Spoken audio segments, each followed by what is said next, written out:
Today we will be installing this short shifter by CubeSpeed, an Australian company that specializes in short shifters. So let's get to it. This is everything you get in the box, including stickers, instructions, spacers, this nice box thing, bushing, shims, the shifter itself, and you could also add a nice shift knob.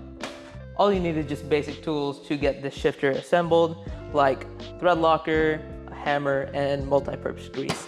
The thread locker goes in between these two parts, and of course the grease, as you can see, goes in these two bushings. Now it's time to get this old shifter out, and you can see how horrible and long the throw is, and remove all the trim pieces. This is a manual swap vehicle, so it's gonna look a little bit different underneath, but basically it's the same procedure. Just remove all the clips, all the unnecessary clips, and then you can finally reach the shifter. To remove the stock shifter, all you have to do is remove these 10mm bolts, 4 of them, and just lift up the skirt so it doesn't get in the way.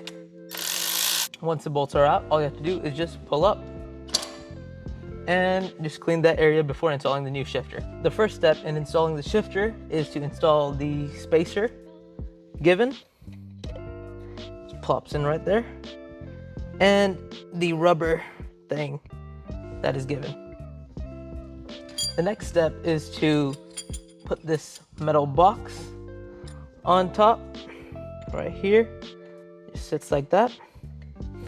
And to install the actual shifter. As you see, the shifter is supposed to enter that little cavity right there, and the bushing just sits right there on top. Make sure everything's lined up right here, and just drop the shifter in very carefully and try to line it up from the beginning.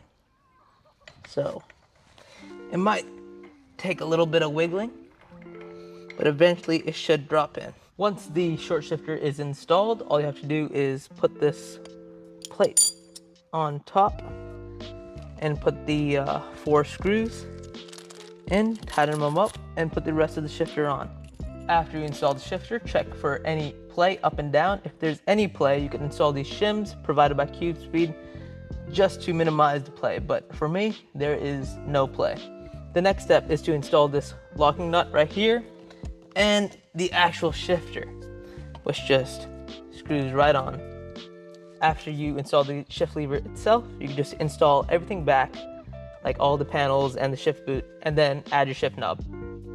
The shifter is finally in, so let's see how it feels. Very little play, very nice, very notchy. Holy crap, yeah. Probably hear the birds in the back, but yeah, this shifter is damn good for the price. It's notchy, it's short, it's direct. It's exactly what you expect from a good short shifter. And yeah, it's perfect for my IS300.